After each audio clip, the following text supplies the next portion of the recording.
বাঙালি খানায় সবাইকে স্বাগত জানাই। আপনারা তো অনেকভাবে এঁচোড় চিংড়ি রান্না করে খেয়েছেন, একবার আমার মতন করে সহজ পদ্ধতিতে তবে আপনিও শিখে নিতে পারবেন ছোট ছোট টিপস সহ। তবে আজকে আমি এখানে এঁচোড় চিংড়ি রান্না করব সম্পূর্ণ বাটা মশলায়। খেতে কিন্তু খুবই সুস্বাদু হয়েছিল। আপনি একবার রান্না করলে বারবার রান্না করবেন। সম্পূর্ণ 15 দিনের পদ্ধতিতে আমি এখানে কিভাবে এঁচোড় চিংড়ি রান্না করলাম, চলুন সেটা একবার দেখে নেওয়া যাক ভিডিওর মাধ্যমে। আশা করছি আজকের ভিডিওটি ভালো লাগবে। সকল বন্ধুদের কাছে অনুরোধ করছি সম্পূর্ণ ভিডিওটি দেখার।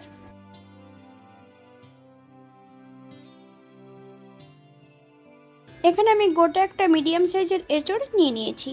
এঁচোড়টাকে এবার ছোট ছোট টুকরো করে কেটে নেব। তবে এঁচোড় কাটার পদ্ধতি আমার চ্যানেলে দেওয়া আছে, আপনাদের যদি প্রয়োজন হয় একবার ঘুরে দেখে নেবেন।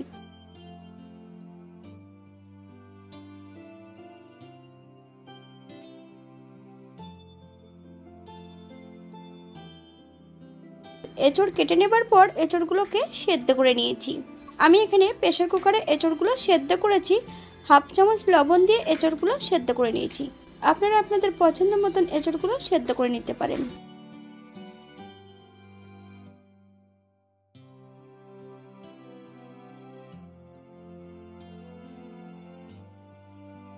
এই পর্যায়ে এঁচোড়গুলো ভেজে নিতে হবে। এঁচোড়ের মধ্যে কিন্তু একটা আলু অ্যাড করেছিলাম। হলুদ গুঁড়ো দিয়ে বেশ এঁচোড়গুলোকে ভালো করে ভেজে নেওয়া হয়েছে।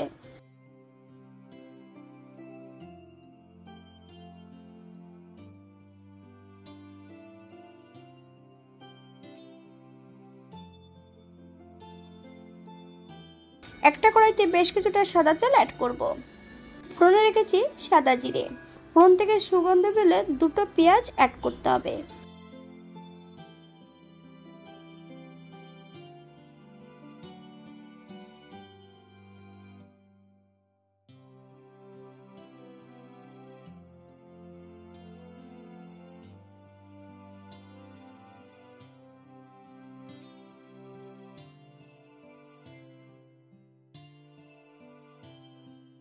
পেঁয়াজগুলোকে বেশ ভালো করে ভেজে নিতে হবে। হাফ চামচ লবণ। এই পর্যায়ে অ্যাড করব বেশ কিছুটা কাঁচা লঙ্কা। মিডিয়াম সাইজের একটা রসুন 80% বেটে নিয়েছি, সম্পূর্ণ রসুনটা অ্যাড করব। তবে পেঁয়াজ রসুন থেকে যতক্ষণ কাঁচা গন্ধ বেরোবে ততক্ষণ বেশ ভালো করে ভেজে নিতে হবে। এই পর্যায়ে অ্যাড করব 1 চামচ হলুদ গুঁড়ো, একটা তেজপাতা।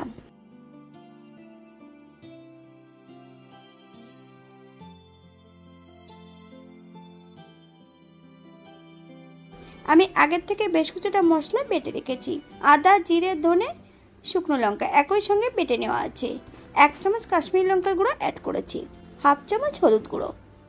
বেশ মশলাটা ভালো করে মিশিয়ে নিতে হবে।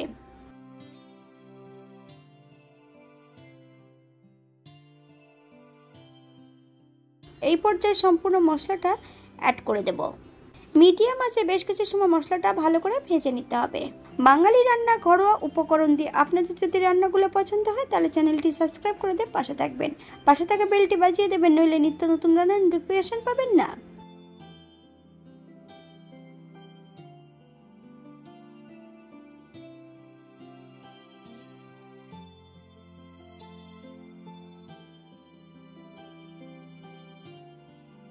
মশলা কষানোর জন্য আমি সামান্য একটু এখানে জল অ্যাড করব।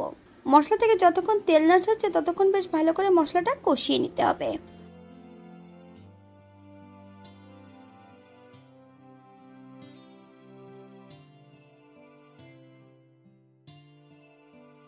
এই পর্যায়ে অ্যাড করবো 1 চামচ লবণ। আপনার স্বাদ অনুসারে লবণটা অ্যাড করবেন।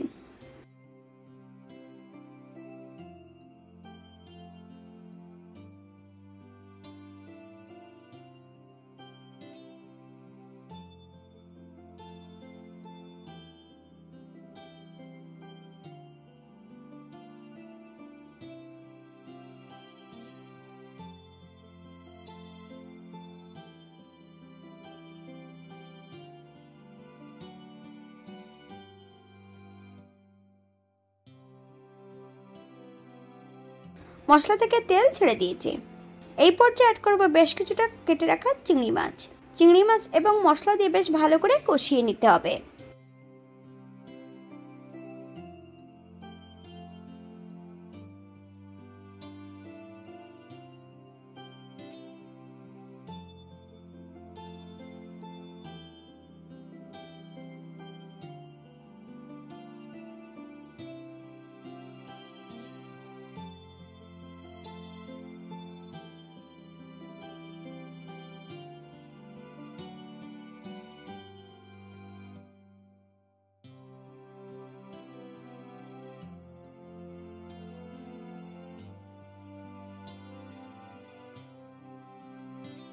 এই পর্যায়ে অ্যাড করব ভেজে রাখা সম্পূর্ণ এঁচড়। মিডিয়াম আঁচে মশলা সহ আলু দিয়ে বেশ ভালো করে কষিয়ে নিতে হবে।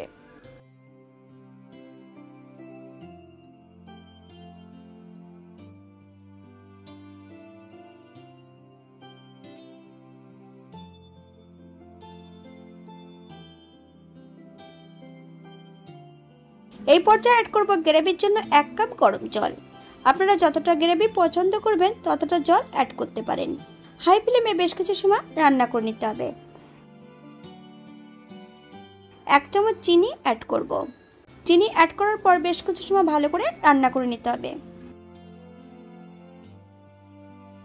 এই পর্যায়ে অ্যাড করব বেশ কিছুটা গরম মশলা বাটা, সঙ্গে 2 চামচ ঘি। আপনারা যদি পছন্দ করেন তাহলে ঘিয়ের পরিমাণটা বাড়িয়ে দিতে পারেন।